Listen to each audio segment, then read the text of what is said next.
Hola, buenas tardes a todos, buenas noches en otros sectores del mundo. Les doy la bienvenida a todos los que vienen por primera vez a estas reuniones del Instituto, que en esta oportunidad entiendo que son unos cuantos, que supongo que deben ser discípulos del expositor, porque veo que hay mucha gente interesada de Brasil, así que les doy la bienvenida a los que vienen por primera vez, y por supuesto a todos los amigos y la gente que nos viene siguiendo desde hace tantos años. Hoy lamentablemente nos toca iniciar esta exposición recordando la figura del doctor Víctor Tabo Anzoátegui, que lamentablemente falleció el sábado pasado. Realmente fue una sorpresa grande para todos, porque no estaba muy bien, pero nadie esperaba este final. Realmente nosotros todos somos discípulos acá en el Instituto del doctor Tabo Anzoátegui, y realmente vamos a sentir muchísimo su ausencia. Así que deseamos que descanse en paz, y acompañamos a su esposa Estela, su gran compañera, que siempre estaba detrás de él y que fue una gran compañera de todos nosotros. Bueno, voy a comenzar entonces con la presentación. Hoy vamos a tener una exposición a cargo de Jair-Dilson da Paz Silva, que va a referirse a la adopción de la Constitución de Cádiz en Brasil y la utilización de su sistema electoral en el siglo XIX, 1821-1822.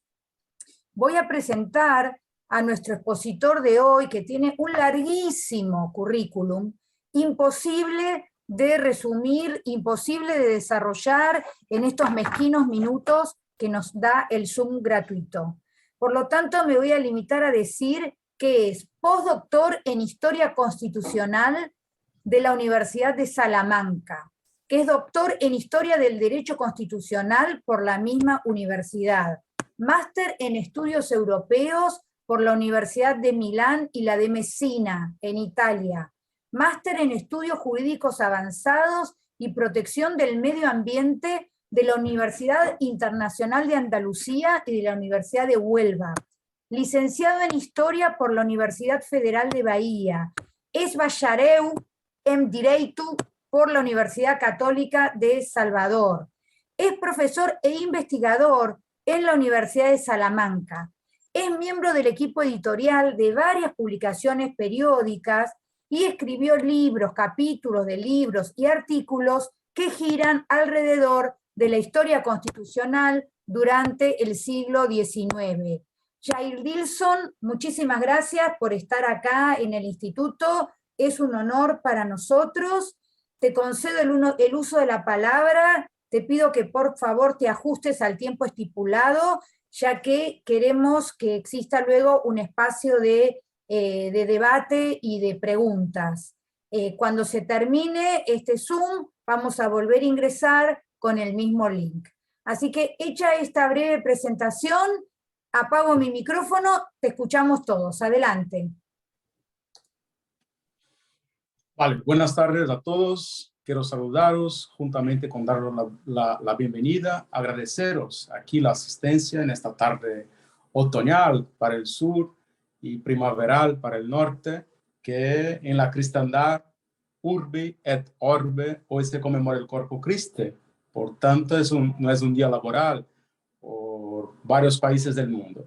Así que os agradezco muchísimo las vuestras distinguidas y también confiadas presencias. Agradecer aquí al Instituto de Investigación de Historia del Derecho, que en la persona del director Ezequiel Abasolo y de la persona que me ha guiado y que nos habla de todos los trámites de esta charla, que es la estimada Viviana Kluger. Una nota también de agradecimiento dirijo al Departamento de Historia y el programa de doctorado de la Universidad de Sevilla, al cual también estoy vinculado, y al cual dirige el profesor doctor don José Leonardo Sánchez. Un agradecimiento también especial a la catedrática constitucionalista de la Universidad de Salamanca, la profesora doctora doña Ángela Figueroa Alburriesa, que es vocal del Colegio Electoral de Madrid, que nos ha colaborado en una parte de esa investigación. También extiendo aquí mis agradecimientos al grupo de investigación sobre las independencias de la Universidad de Salamanca, Indusal, del cual soy investigador, y del cual dirige el profesor doctora Izaskun Cuartero, que también es vicerrectora de la Universidad de Salamanca. Por sus orientaciones y amistades, también mis sinceros agradecimientos al catedrático de Historia de Derecho, el profesor doctor don Carlos Petit Calvo, que de la Universidad de Huelva y es premio el año pasado Galileo Galilei de la Presidencia de la República, con un tema bellísimo acerca del trienio liberal. Agradezco también al Archivo de India de Sevilla, al Archivo de los Diputados de Madrid, al Archivo Municipal de Salvador de Bahía, al Archivo de Cachoeira, en donde doña Rita y doña Angélica me han guiado en un torbellino de documentaciones sin catálogo ni identificaciones.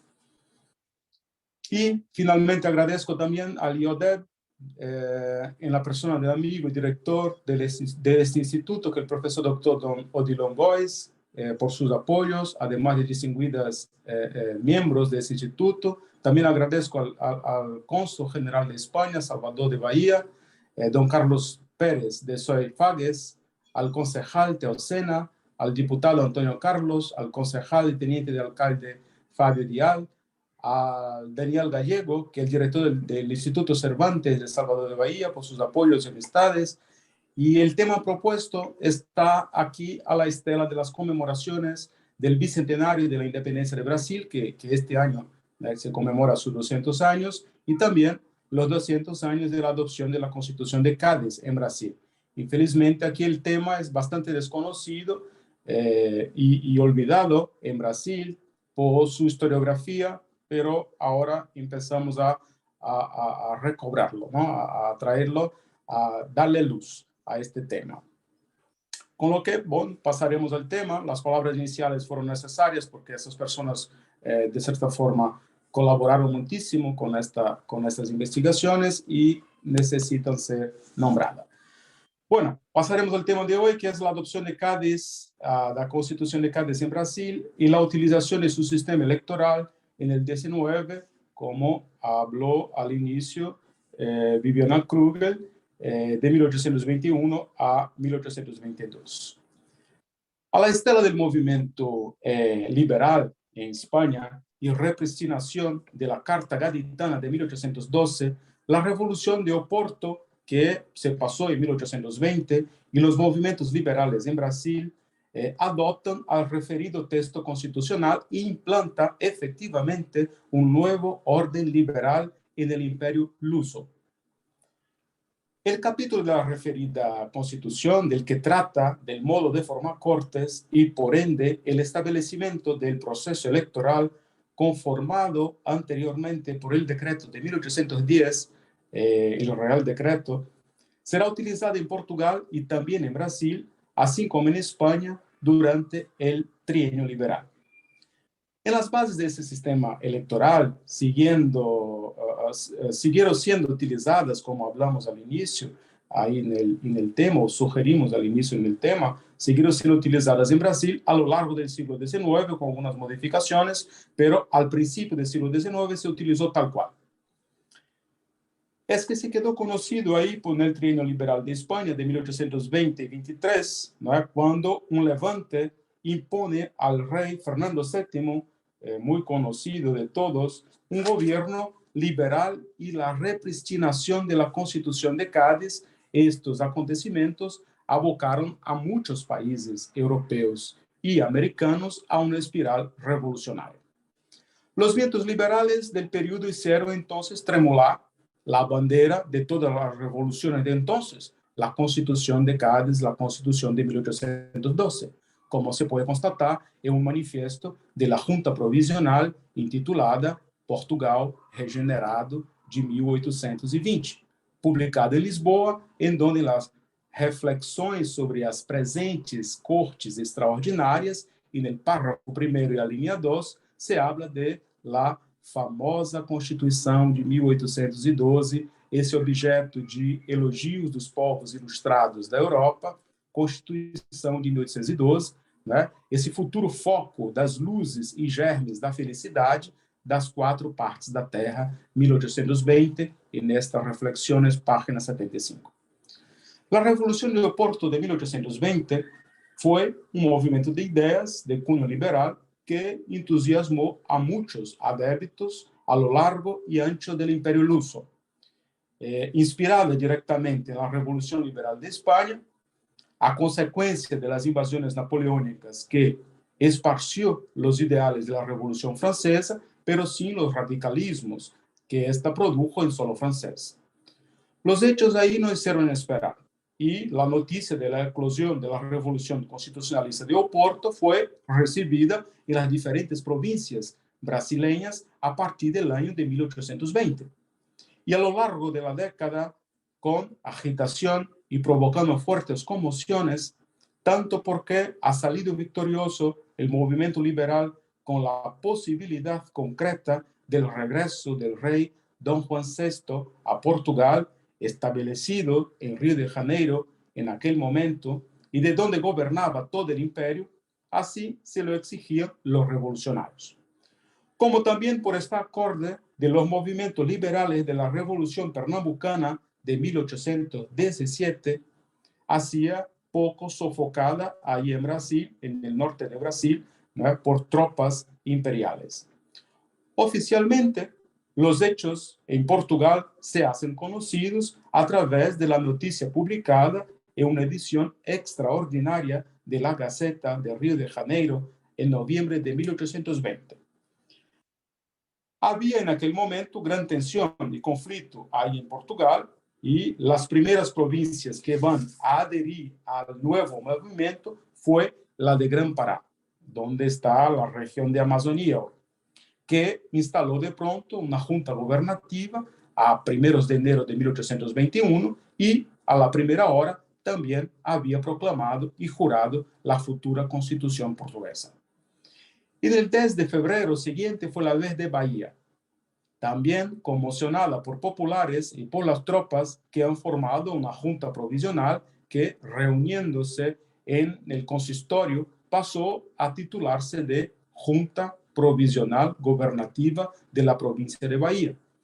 Y el movimiento se había concentrado en el consejo local, en donde se reafirmaba, claro, la fidelidad a Don Juan VI, a la religión católica y a la Constitución que viniera a hacerse en las Cortes de Lisboa.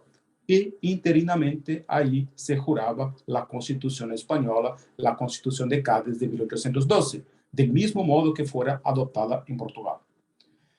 Se instaura así la monarquía constitucional en Portugal, al rastro entonces de la Revolución Liberal de 24 de agosto de 1820, conocida como la Revolución de Oporto, y el nuevo orden político institucional que de ahí había resultado pasó a basarse en una ley fundamental, la Constitución, que regulasse os limites do poder e da obediência. Manifesto da Nação Portuguesa aos soberanos e povos da Europa, notas suprimidas, 1821, página 27. Consagrando deste modo, desde luego, el principio de la división de poderes, constituyendo ahí un poder legislativo de la competencia de un parlamento constituido a través de un conjunto de actos electorales. Mucho más duradero que la propia Constitución de Cádiz aquí en Brasil, en el mundo luso brasileño, fue el sistema electoral gaditano, que se aplicó en las elecciones a diputados de las Cortes de Lisboa y también en las elecciones para el Consejo de Estado, así como posteriormente también sirvió de bases a la ley electoral que rigió las elecciones de diputados de 1822 para las Cortes de Río de Janeiro, que vinieron a reunirse en 1823. Y a cuando da disolución de esta última, aquel sistema electoral también va a servir de bases a las elecciones al Parlamento que se reunió poco tiempo después, en el año de 1826. Posteriormente, el complicado sistema electoral gaditano de 4 grados fue simplificado en 2, en 2 grados. Este duplo grado electoral ya se aplicaba en Brasil según las ordenaciones filipinas desde el periodo colonial, en las elecciones locales, y seguirá siendo aplicado en las elecciones del Imperio de Brasil a lo largo del siglo XIX, con algunas reformas importantes hasta el advenimiento de la Ley Saraiva, que fue implantada a través del decreto 3029 de 9 de enero de 1881. Y en el ámbito del proceso electoral, era fundamental, en el marco legal liberal, identificar, claro, a los ciudadanos que participarían en las elecciones, fijando allí parámetros para esta ciudadanía que ni de lejos, claro, obedecía a las balizas universalizantes que, como bien lo describe Pietro Costa, ¿no? I grandi concetti della cultura politica giuridica europea: democracia, libertad y representancia. Los criterios establecidos en el Real Decreto de 1810, que encontramos en la colección de todas las órdenes, decretos y provincias emanadas de la Corte de 1810, para las elecciones de diputados a Cádiz, en donde ahí se fijaban las balizas en números clausus para la ciudadanía, que sería utilizada virtualmente como un molde a la ciudadanía del Imperio Luso, que por supuesto también ahí hablamos del Reino de Brasil, en las elecciones a diputados a las Cortes de Lisboa. La ciudadanía definida en la posterior Constitución Imperial brasileña siguió la solución revolucionaria francesa de establecer una ciudadanía dual, puesto que evitaba muchas de las trampas de la poliédrica sociedad brasileña de entonces, con bastantes esclavos, y de tal forma la opción por definir a la ciudadanía de forma dual creaba, por un lado, una ciudadanía activa con reservados derechos políticos y otra pasiva a través de derechos civiles, basándose en las ideas de Lavoisier cuando escribió Que c'est que l'État, lo que es el tercer estado, en 1789. De todas formas, la influencia francesa se nota en materia electoral a lo largo y ancho del Imperio Ibérico, dado que la designación ciudadanos activos que constituyen los electores de primer grado de las elecciones van a reproducir ipsis literis la designación citoyen actifs, que forma el cuerpo de electores de primer grado de la Ordenanza Real de Francia de 24 de enero de 1789. Esta solución fue observada tanto en el proyecto de 1823 como en la Carta otorgada de 1824 de Brasil, como también en la siguiente Carta otorgada de 1826, de esta vez de Portugal, que es una copia de la brasileña de 1824. La primera definición de ciudadanía era atribuida a los que fuesen llamados a participar de la organización y funcionamiento del Estado. Los que no contaban con los atributos para que se les fueran concedidos aquellos derechos eran considerados ciudadanos de segunda clase, con derechos civiles, pero sin derechos políticos. El trinomio que hacía parte de los requisitos para poseer la plena ciudadanía era ser blanco, ser un terrateniente o poseer una renta y ser católico. Todo eso se reflejaba en el derecho de votar y ser votado para ocupar algunos de los puestos públicos. Entre tanto, en el ámbito de la plena ciudadanía, habían impedimentos o cortapisas a través de mecanismos ahí censitarios utilizados por la legislación, como también elemento confesional, dado que se debía ser católico para ser elector, para seleccionar a los que pretendían alcanzar a los cargos públicos y puestos públicos elegibles. Los elementos que conformaban esa ciudadanía, pasiva y activa, se habían encontrado tanto en el texto constitucional, en las leyes extravagantes, como en la legislación electoral. En el periodo que nos ceñimos y en el que nos dispusimos a trabajar, se comportan ahí apenas los hechos de unos 3 años en que la Constitución de Cádiz y principalmente su capítulo que trata del modo de formar cortes estaba en aplicación en el Imperio Luso, como también en su sección más importante, el Reino de Brasil. La provincia brasileña de Bahía, una de las primeras, como decimos, en adherir al proceso revolucionario portugués de 1820, aplicará la misma instrucción emitida por el gobierno provisional de Lisboa en las elecciones a diputados para las Cortes.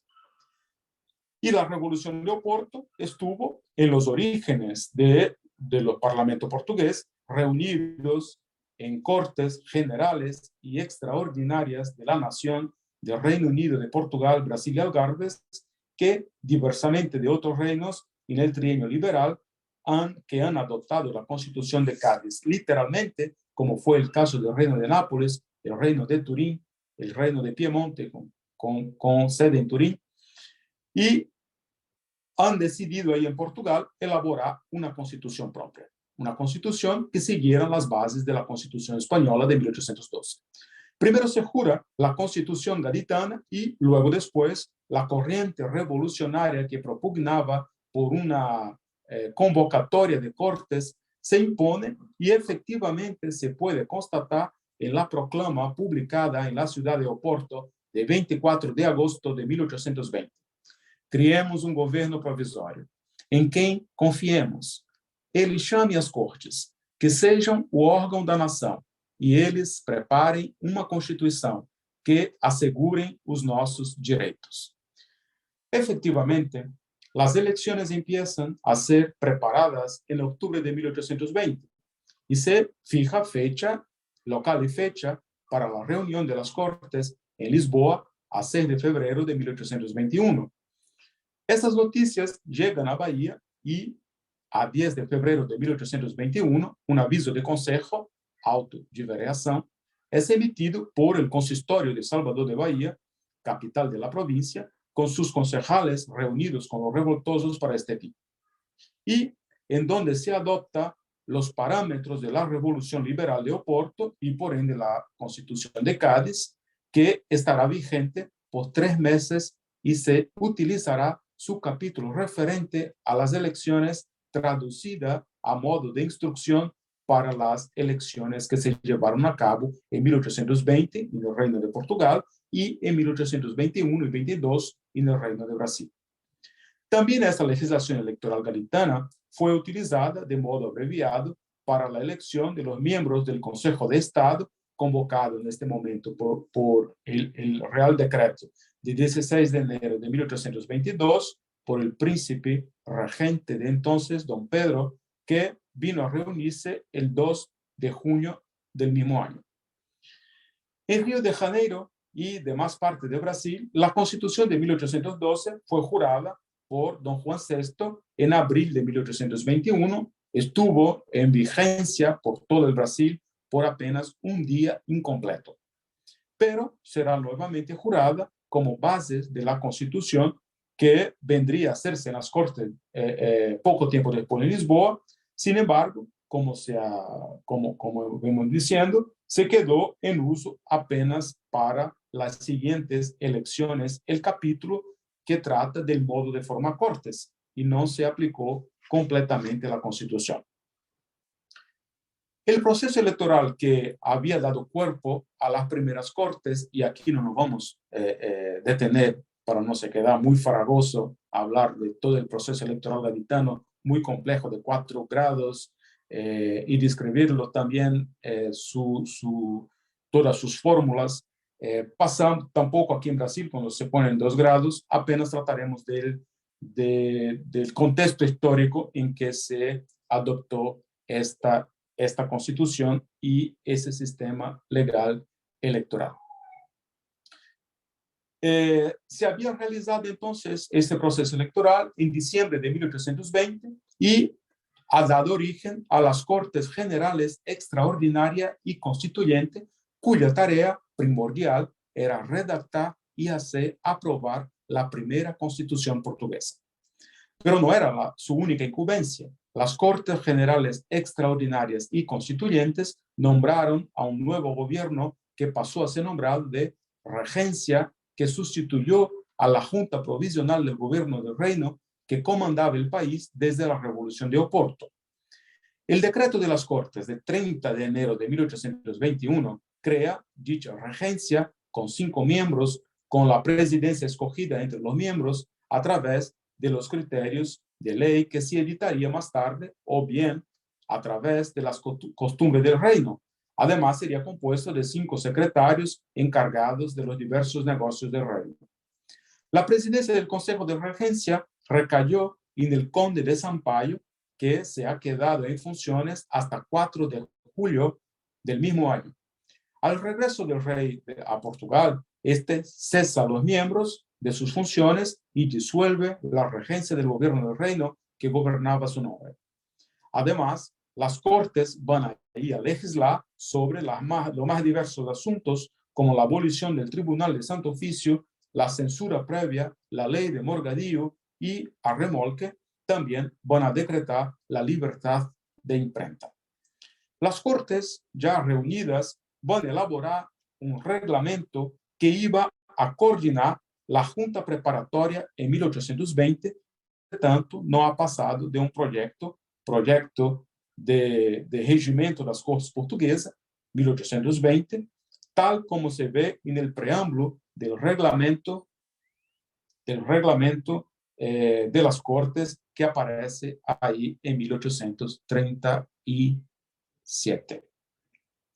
Efectivamente, la Constitución de 1820 fue aprobada en 23 de septiembre con un capítulo dedicado al gobierno de Brasil.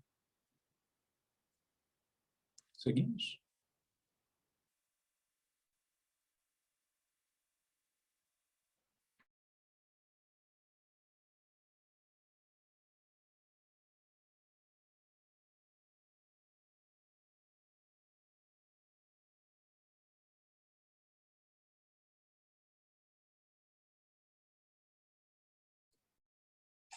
Me parece que el expositor Entiendo tocó, que quedó desconectado el orador. se quedó, se ve que tocó algo y bueno, ya en breve va a estar reingresando. Aprovecho para pedirle a la persona que ingresó con Andrea Urculo. Bueno, te voy a renombrar, Andrea.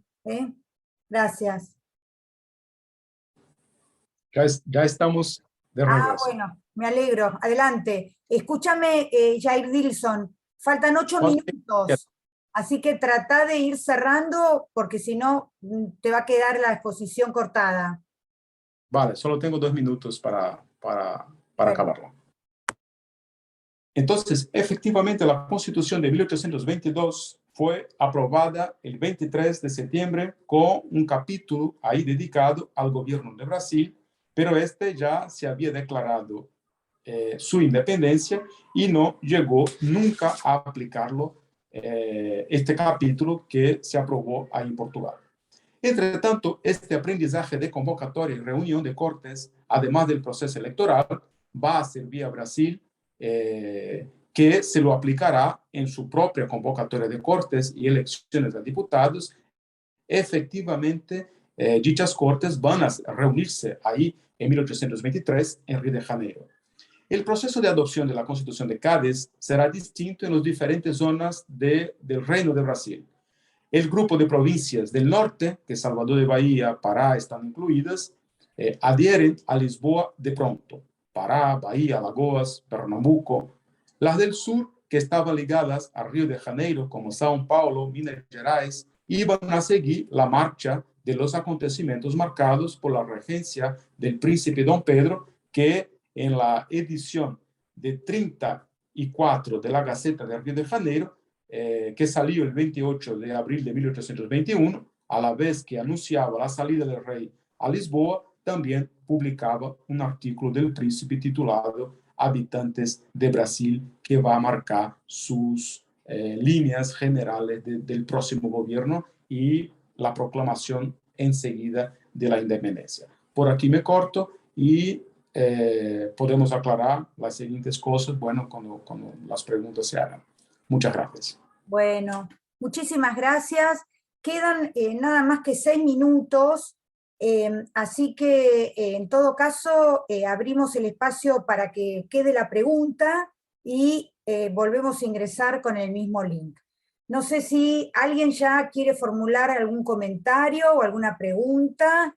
Tenemos acá en el auditorio distinguidísimos constitucionalistas, lo había visto ahí a Pablo Manili, que había ingresado, y bueno, hay una pregunta de Felipe Westermeyer. Adelante, Felipe, haz tu pregunta sintética, porque si no se va a cortar. Muy buenas tardes, queridos colegas. Felicitaciones a la organización, como siempre. Felicitaciones al expositor. Excelente trabajo. Mi pregunta es muy simple. Eh, ¿Cuál fue la razón por la que la corona portuguesa o el mundo portugués observa con tanta simpatía el proceso gaditano? No sé si el profesor, el expositor maneja alguna información al respecto. A mí la verdad es que me interesa bastante el tema, pues es una línea de investigación que tengo, el constitucionalismo de Cádiz. Muchas gracias, Viviana, muy amable. Nada Bueno, más que decir. muchísimas gracias por la pregunta. Jair Dilson, vamos a entrar y volver a salir, así no queda cortada tu respuesta, ¿eh? Vale, perfecto. Gracias.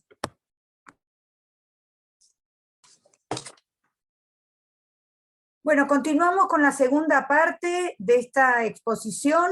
El doctor Jair Dilson va a contestar a una pregunta que le hizo Felipe Westermeyer de Chile. Adelante.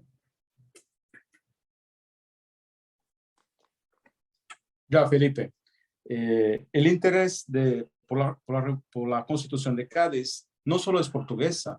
He escrito un libro, pues hace unos años, en 1800, estoy perdido con la fecha del siglo XIX, lo he escrito no en 1800, ¿sí? 2018, y lo he publicado en Italia y también en España, que se llama Constitución, Prensa y Revolución, que también trata de la adopción de la Constitución de Cádiz por los reinos ahí de Italia, Nápoles, Piemonte, el reino de Turín.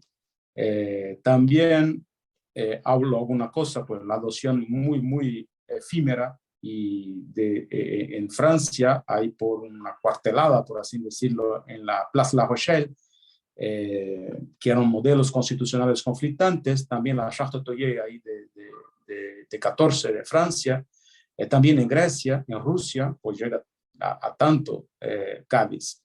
Era la bandera enarbolada por toda la revolución en este momento. Entonces, Portugal, que ahí estaba vecino, cuando regresa en este libro, yo trato como un motor, ¿no? Porque trato los periódicos españoles, porque una auténtica periodicomanía se crea ahí en el trienio liberal en España. Entonces era como un motor. En España se hizo la representación por Riego, la adopción de la Constitución de Cádiz, el regreso del sistema liberal en el trienio liberal, y esto se queda como un faro, y Portugal está ahí al lado. Portugal tiene problemas, su rey está aquí en Brasil, se ha convertido en una colonia de otra colonia. Entonces, don Juan VI había se establecido en Río de Janeiro y no había intención alguna de regresarse a Lisboa, la parte pequeña y pobre del imperio, amenazada por los franceses que están ahí en la península, y ha tenido problemas Portugal para librarse de los portugueses sin casi auxilio de las tropas aquí auxiliares reales que están aquí en Brasil, y que ve en Cádiz pues el modelo de la independencia española que se hace ahí en la guerra de independencia con la Constitución de Cádiz en 1812, de 8 al 12, al 14, y que ve en Cádiz pues todo que España, todo que Portugal tenía, igual que España. Estaba ocupada por los extranjeros, porque era dominada por un inglés, y era prácticamente tutelada por los ingleses. No estaba su rey, así como de España, que estaba ahí en Bayona, y también se sentía bastante perjudicada por su rey. Había no traído apenas la familia real hacia Río de Janeiro, pero el Estado portugués se había trasladado a Río de Janeiro. Entonces ha traído todo, los tribunales, los actos oficiales, los cuerpos del ejército, el tesoro, la corona, todo lo que podía traerlo ahí con auxilio de Inglaterra se vino a Río de Janeiro y no había intención alguna de regresar. Había toda una construcción desde el siglo XVII del padre Vieira que hablaba del quinto imperio, ¿no? Antes del padre Vieira, y el 16, 17 y 18 se habló bastante de este quinto imperio y que se hablaba que Brasil sería la parte más rica del imperio luso y que aquí el imperio florecería, o sea, crecería bastante en relación a la pequeña y siempre amenazada parte del imperio que es Portugal. Para que tengas una idea, tanto en Cádiz, yo estoy escribiendo alguna cosa acerca de Bayona ahora, que debo tener este libro listo para el año que viene, tanto en Bayona cuanto en las Cortes de Cádiz, la sugerencia que se hace también en los periódicos, en los manifiestos, es que, ¿por qué no invadimos a Portugal, lo anexamos otra vez a España y la hacemos parte del reino, ya que no está el rey? Entonces, Portugal pasa en el imaginario portugués, España es una amenaza todo el tiempo de anexión. Y Cádiz llega por así decir, permeable frontera entre España y Portugal, llega desde su publicación en 1812. Aquí en Río de Janeiro fue jurada en 1813, para que tengan una idea, con el personal diplomático y algunos españoles que se quedaban en Río de Janeiro, se la juró en 1813. Entonces se conocía bastante esta constitución y se quedó de moda, claro, ahí en el Trino Liberal. Van Halen en Suiza va a hablar de esta constitución, o sea, lo que podía aprovechar de esta constitución, porque habían tres modelos ahí que estaban en bastante conflicto. La Carta Parlamentana de 1812, ahí de Sicilia, la Carta que tenía un modelo más inglés, la Charte Otoyer de 1814 de Francia y la Carta de 1812 española, ¿no? Que estaban ahí conflictantes estos modelos, a ver quién lo adoptaría. Y Cádiz siempre ha salido bastante victorioso en esta adopción y muchos reinos de Italia la han adoptado tal cual, sin hacer modificaciones. Y Portugal, como vimos, habría una cosa al inicio, pero no me dio tiempo de hablar algunas fuentes que tengo aquí, que en Portugal se habla que se puede adoptar Cádiz completamente. Pero muchos de los patriotas decían que eso también era una españolización, por así decirlo, de Portugal. Y desde ahí el siglo XVI, con las ordenaciones filipinas que hablamos aquí hace un poco, que también va a dirigir las elecciones en el periodo colonial, fue hecha por Felipe II de España, o sea, en el momento de la Unión Ibérica, y que en las Cortes de Tomás se pidió que no se suprimiera tanto las Cortes cuanto las legislaciones portuguesas y se mantuviese la legislación estrictamente de Portugal sin intervenciones españolas. Lo hizo sí una recompilación de las leyes y que salió como ordenaciones filipinas y las anteriores ordenaciones manuelinas que le sustituyó. Ya Cádiz, como este faro, va a ser enarbolada por esta revolución de Oporto, lo ve como un modelo, el modelo liberal que está ahí luego al lado, que es España, y el Sinedrio, que era un movimiento secreto, va a tener bastante contacto con ese sistema electoral, ese sistema constitucional español, y lógicamente va a contagiar todo el Brasil. Las investigaciones me llevaron, por ejemplo, a que Bahía y parte de Brasil estaba muy ligada con estas noticias, estaba muy conectada con estas noticias. Hay que salir en Londres, salía en Lisboa o Porto, y hay indicios de que sabían que esta que iba a eclodir esta revolución ya 3 meses antes de lo que ocurriera allí en agosto en Oporto.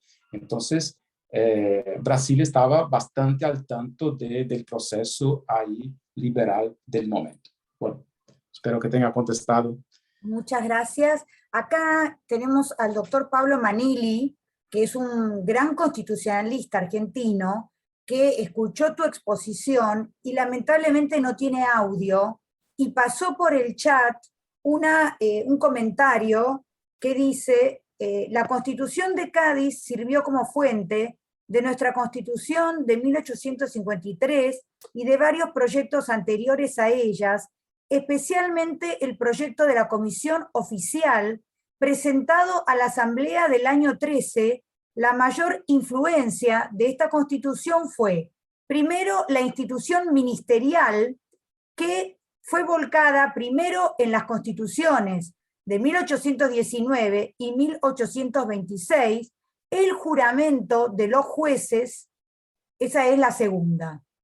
Así que este es el aporte que hace el doctor Manili sobre los antecedentes en nuestro derecho, y va a quedar en el chat para que en todo caso continúen el intercambio. Hay ahí entonces un comentario del doctor Abasolo, o una pregunta, y una pregunta de la doctora Barra. Doctora Abasolo, le concedemos el uso de la palabra a la doctora Barra. Adelante, Jenny, de Chile. Parece que este tema moviliza mucho a los chilenos, ¿eh? Jenny, desmuteate. Vale, gracias. Buenas tardes a todos. Un gusto nuevamente de estar aquí en el instituto, con el agrado de compartir entre todos pequeños conocimientos, debatir un poquito el tema, que es muy interesante. Además que yo conozco al expositor de hace unos cuantos años, es una persona muy seria en su investigación, muy exhaustiva, ya como ha quedado demostrado. Mi pregunta para Yair fundamentalmente dice relación también con la adopción, obviamente en nuestro país, de la Constitución de Cádiz, ya no solo en los reglamentos, sino que también en la Constitución, la primera Constitución nuestra de 1833. Y me llamó un poquito la atención lo que él dijo respecto de la plena ciudadanía, los requisitos que se solicitaban. Me llamó la atención, ¿por qué? Porque nosotros aquí, en nuestros reglamentos constitucionales, para el ciudadano no solamente requeríamos los requisitos que él mencionó y dio una explicación, sino que además se agregaban otros dos muy importantes para aquella época, que era el saber leer y escribir. No sé si en esta requisitos que él menciona de la plena ciudadanía también se establecían, o simplemente los que él mencionó, y por qué se omiten en este caso estos dos requisitos que considero que para la época eran bastante importantes. Muchas gracias.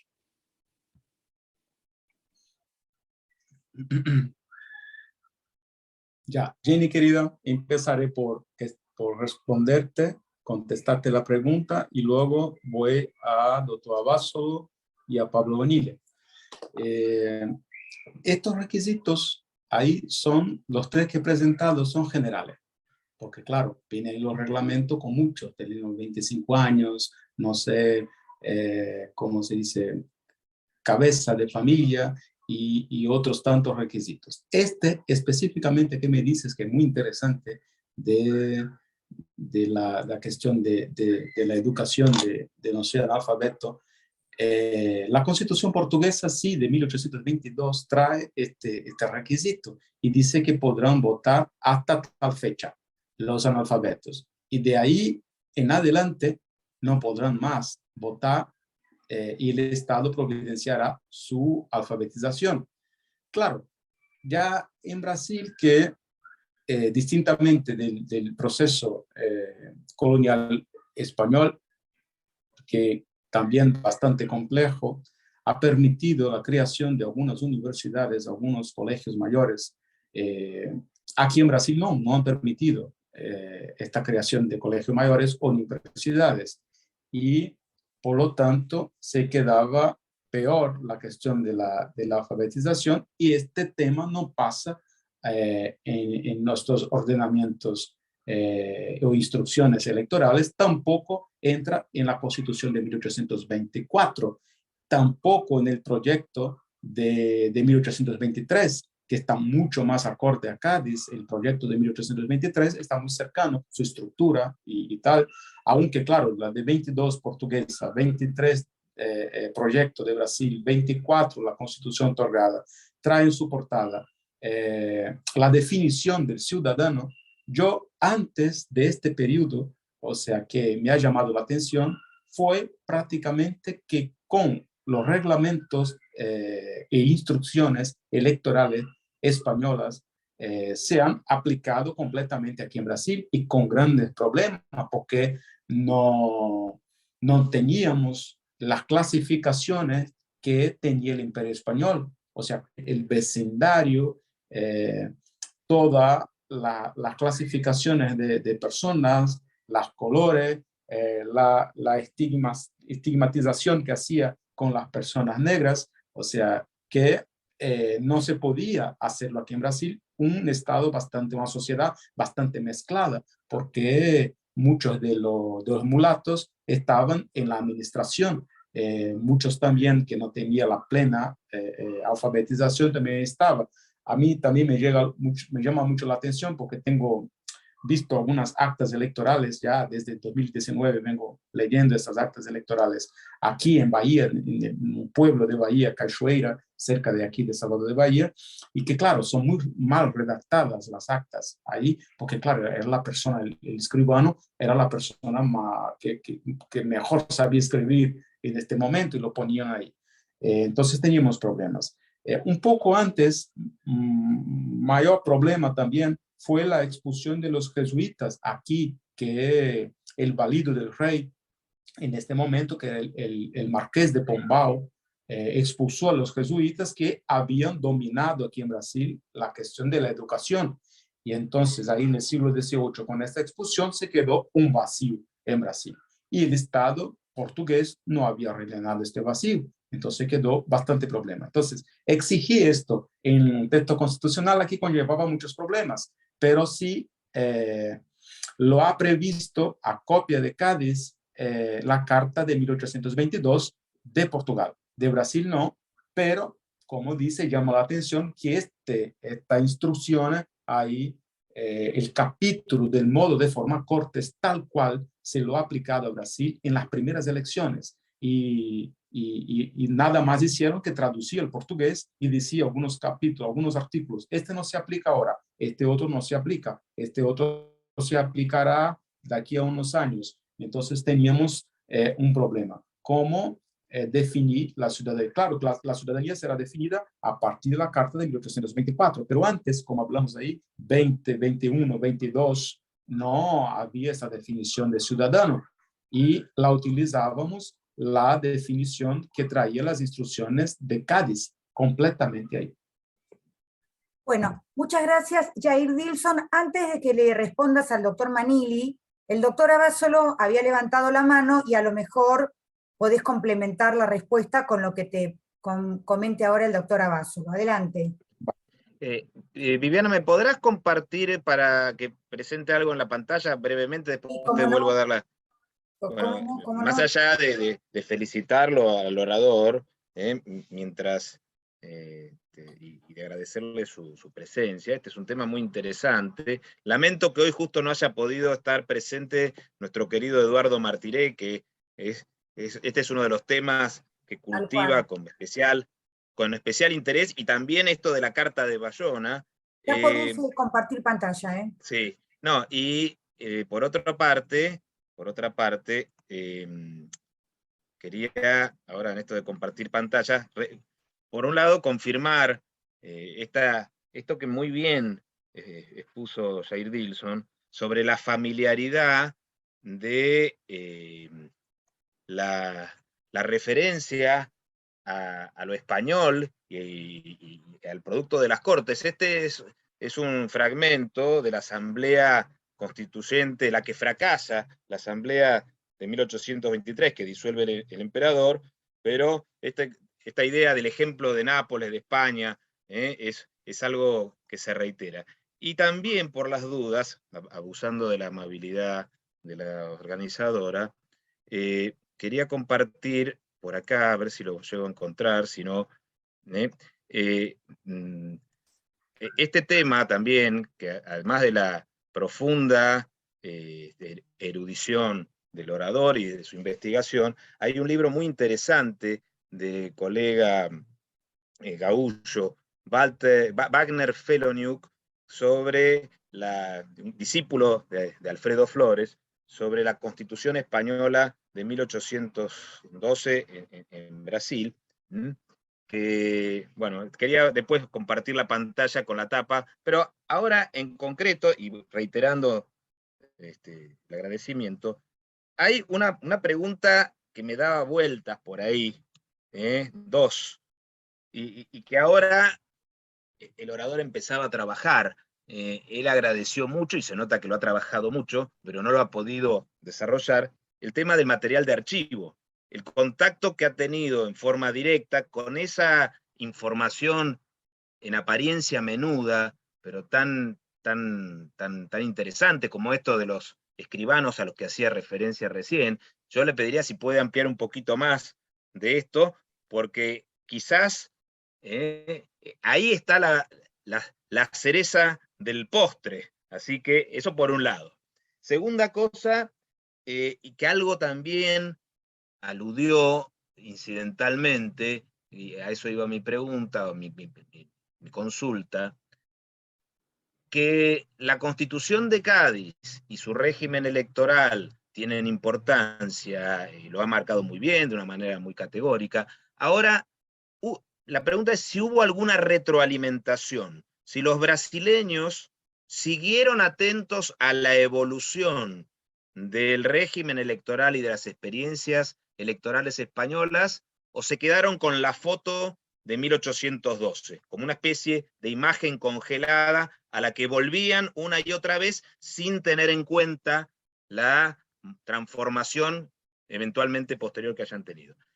Y lo tercero, que sé que no es un tema específico de la presentación, pero está incidentalmente mencionado, y que le quiero preguntar si tiene ideas, si lo va a trabajar, si hay alguien que lo está trabajando. Este tema de la copia de la carta de 1824 en la portuguesa del 26, es un fenómeno muy interesante para ver esto de que el fenómeno de la comunicación o de los trasplantes legales, o como lo querramos llamar desde el punto de vista teórico, no solamente se ha dado unidireccionalmente de Europa hacia América, sino en este caso de América hacia Europa. Como un ejemplo brasileño se convierte en un modelo portugués. Es todo un tema interesante, así que muchas gracias. Muchas gracias, doctor Abaso. Vamos a empezar por el final y luego regresamos al inicio. La Carta Portuguesa de 1826 es el tema más simple para contestarlo, por así decirlo, pues que aquí teníamos un rey, pues un rey portugués también, que es Don Pedro I, que regresa ahí en este año para asumir su corona, que también es heredero de la corona portuguesa. La Constitución brasileña vetaba la unión de las coronas otra vez, entonces había abdicado aquí a la corona brasileña. Él lo había otorgado con su Consejo de Estado, y ahí entra ya en el primer punto y el segundo punto de la pregunta. Él lo había otorgado la Constitución, esta de 1824, que prácticamente lleva ahí el script, ¿no? el modelo de lo que fue el proyecto de 1823, que llevaba muchas cosas de Cádiz. Él entonces entremezcla el otro modelo europeo que yo había hablado, que es la Charte d'Otoyer de 1814 francesa. Entonces, el emperador era muy adepto de Napoleón y leía mucho a tanto a Constant quanto a Filangieri. Era un lector muy apasionado de Filangieri.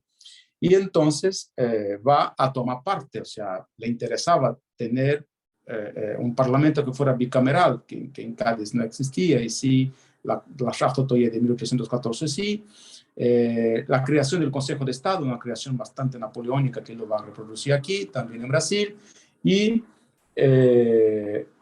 después que abdica de la corona aquí, va a Portugal, entra en guerra con su hermano, Dom Miguel, reasume la corona y otra vez otorga la misma constitución que lo había otorgado aquí en Brasil, tal cual, la copia. O sea, apenas cambiando algunas instituciones brasileñas por portuguesa.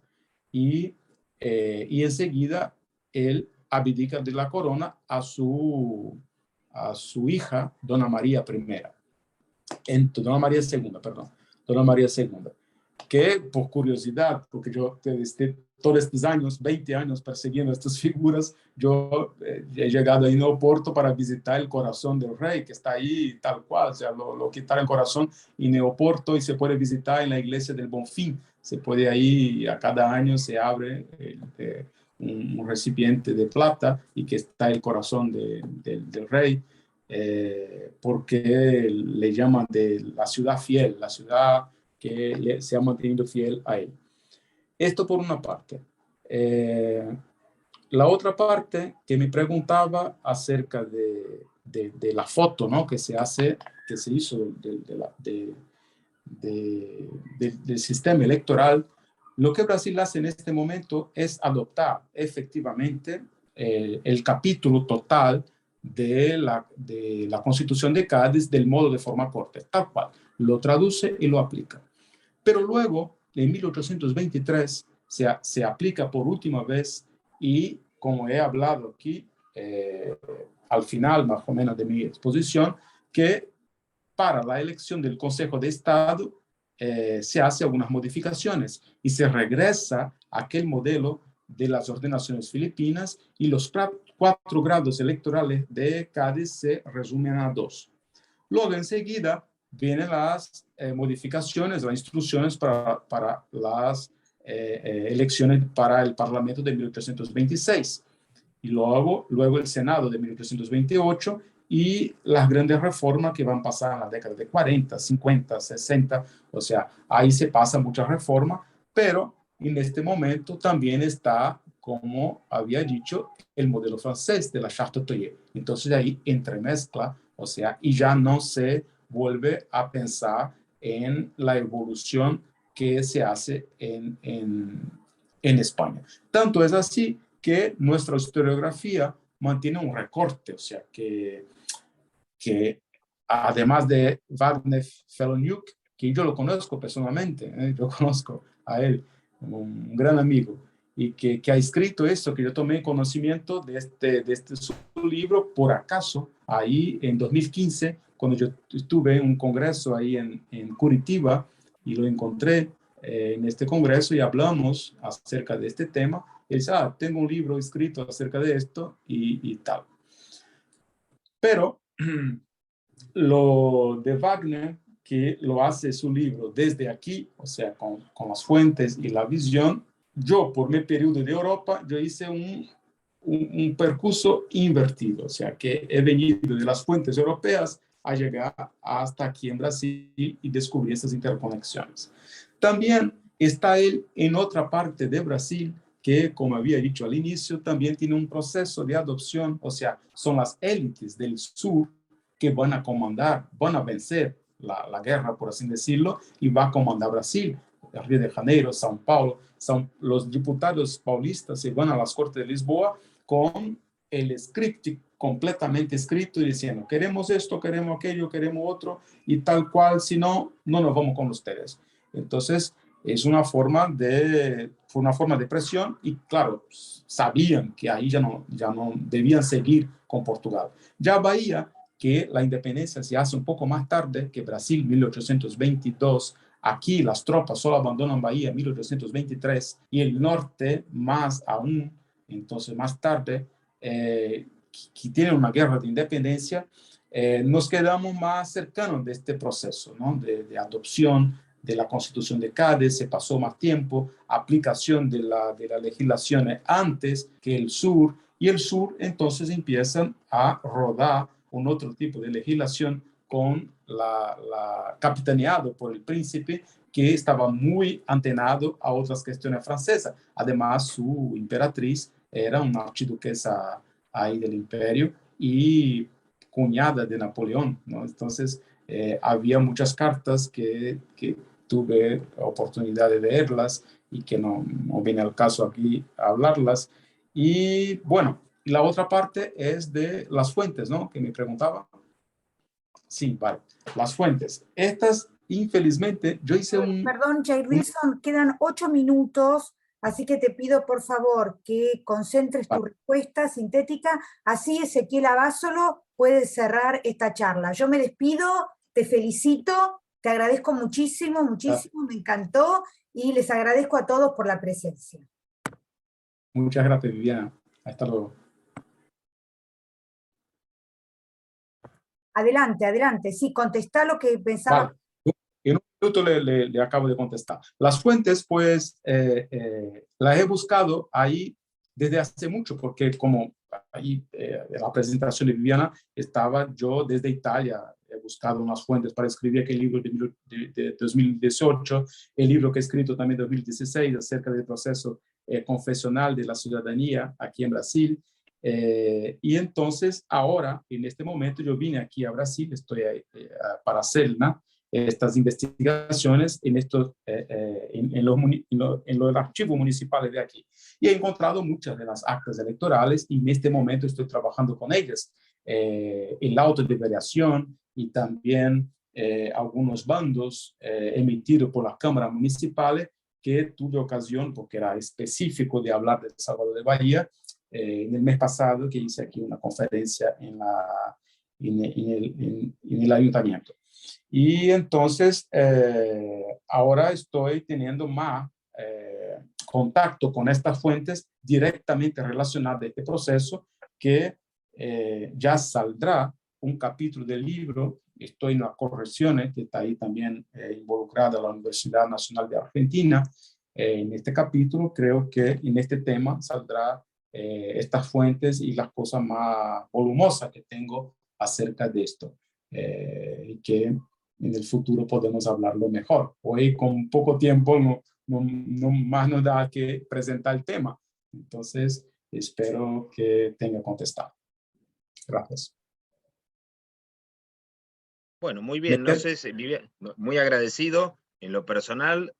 No sé, Viviana, si ya vamos cerrando porque estamos sí, ya estamos sobre la hora. Y nos despedimos. Muchas gracias a ustedes, estamos muy satisfechos todos, recreando como hacemos habitualmente nuestra red de contactos, experiencias, ideas en esta proyección que es de una comunidad científica realmente atlántica, que vamos y venimos de ambos lados del Atlántico, como lo ha hecho el mismo Jair Dilson en su persona y en sus búsquedas de archivos y de bibliografía y en su formación académica.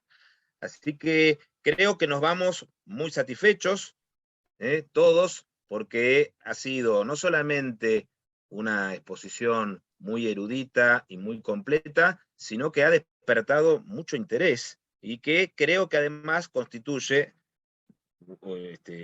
una llamada de atención sobre un tema transversal.